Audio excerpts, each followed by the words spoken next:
So hi, my name is Zane Fisher. I'm the owner of Extraordinary Structures, and this is our Saltbox tiny house. Saltbox is it's a vernacular New England style of roof, and although we're out here in New Mexico, the defining feature is that it's an asymmetrical roof line. At this point, anytime you have that kind of asymmetrical peaked roof, it's usually referred to as a saltbox. In our case, we did it both for sort of architectural flair and also so that one side of the house would have exactly the right length for a standard solar panel. So the roof is set up to take a whole bunch of solar. So this is our kitchen. What we do is we like to do a single core sort of plumbing infrastructure wall so that your bathroom and kitchen are back to back. You're minimizing the amount of plumbing, and we're also using that to bias the weight inside the trailer for the best hauling characteristics. But we wanted kind of luxury too. One of the things that bugs me when I visit tiny houses is if they've got a sink that's too small, because I do a lot of cooking personally. So we wanted to have a nice big sink.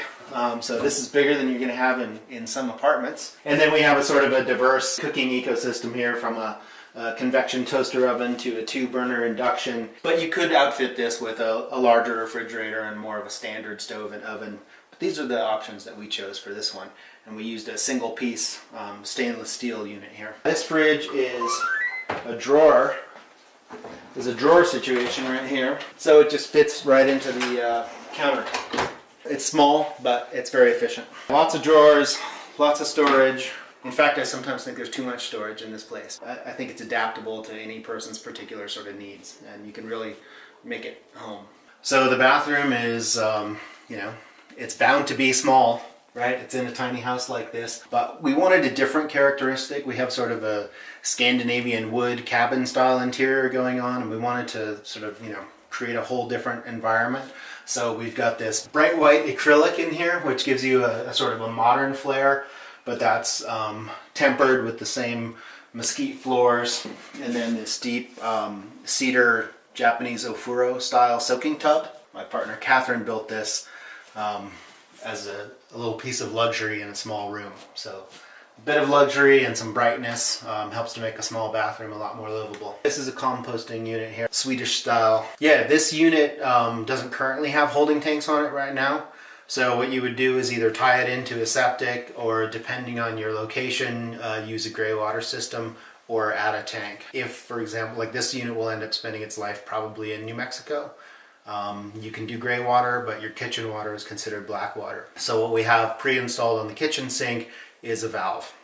So you could direct it to a tank, or if you're not using food, you could direct it to a gray water system. We like to avoid lofts whenever possible. They're enjoyable, but in a small space, we don't want to put too much weight up above or take up the nice airspace. But over the bathroom is a natural place to have a small loft. Can sleep up there, or a kid can sleep up there, a guest, or I think of it as kind of a reading nook. And we just have a ladder permanently mounted on the wall for a quick climb up there. And it turns out it's a nice space. A little reading light and a little outlet up there makes it pretty livable. The primary bed, we're using a horizontal Murphy or a wall bed system. So it just comes down right here. So what we do is we move this little fold-up rocker out of the way, and our furniture actually rolls, so we can move it to the side. All right. Just bring it out here. And this guy is what actually ends up supporting your bed, so that they're not in your way when you get out of bed in the middle of the night. You don't end up kicking the furniture here. You've got a little reading light, outlets at bed height, then you're right next to the window. So for me, this is more enjoyable than a loft. What we do here at Extraordinary Structures is a panelized construction system. We do a computer model of anything that we're going to build. We break it into component sections, and then we use a CNC router or an automated system to carve out those panels in precise shapes and lock them together, kind of like Legos for big kids or something like that. So in this unit you can see the joints here, where each 2-foot wide panel connects to the next one. So once we've designed a structure, it actually assembles quite quickly. This little stove, it was invented for marine applications out of the Seattle area. So for fishing crews going out early who want to warm up, and it's a super efficient burn. in a very small package. So that's why we like this stove. It's really in here as kind of showing off that there's room for luxury even in a small space. Primary heating and cooling in this unit is done with a mini split, so you don't actually need heat, but it's pretty nice, especially in the winter.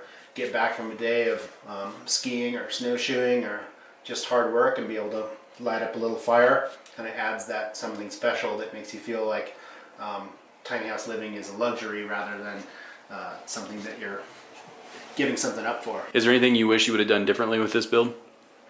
There are some small things, just in the ways we've configured some of the drawers. So I think we've changed some ideas about that. We've learned some lessons about how to run infrastructure in the most optimal ways, especially if we're not building a whole unit for someone, or if we're providing a shell, which is something that we do.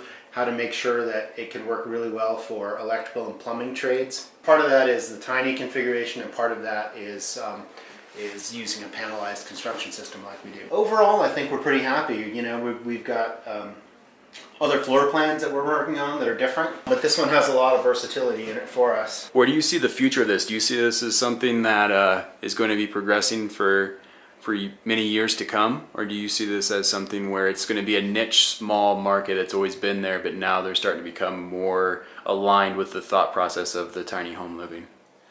Yeah, I think that there are components of it that are probably niche-y, but I think the idea of smaller, sort of smarter, energy efficient spaces, a little more minimal, especially for people who realize that they don't need much, but they place a high value on maybe resources that are shared in a community or open space or wilderness. I think it's going to continue to branch out. So I see it as we work through zoning issues. I see it having a pretty large impact on cities where we see prices escalating out of control and a need for higher densities, but in different form factors. And I see it as a way to add to a sort of healthy housing ecosystem overall as we move forward. So I think there's a place for it, and as we see, we're doing a panelized system that allows for sort of rapid assembly, and there are other people out there who are not just building small, but also innovating in the housing construction area. And so to see companies coming up like that is exciting, and I think it does point to the